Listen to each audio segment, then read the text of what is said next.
കാഴ്ചയും കാഴ്ചയൊക്കെ വെച്ച് നാളെ ചുറ്റും നാളെ കണക്കിനാക്കാൻ നമ്മളെത്ര കാര്യം ചെയ്തത് അല്ലേ? അപ്പോ നീ ഒരു മുത്തശ്ശിയാകുമ്പോ എത്ര പെട്ടെന്ന് കഴിക്കുന്നയക്കേണ്ട പ്രായത്തിൽ ഭാര്യയെ ഭാര്യയായി ജീവിച്ച് കൊതിക്കുന്നതിന് മുമ്പേ അമ്മയെ അമ്മയായി ജീവിക്കുന്നതിന് മുമ്പേ അമ്മയുമായി നമ്മൾ വിചാരിക്കുന്നതൊന്നും കാലം വിട്ടില്ല. അതിങ്ങനെ വേഗത്തിൽ പെട്ടുകൊണ്ടിരിക്കുകയാണ്.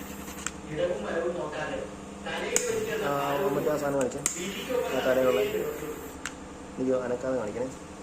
ഒക്കെ നിന്റെ മിടുക്കും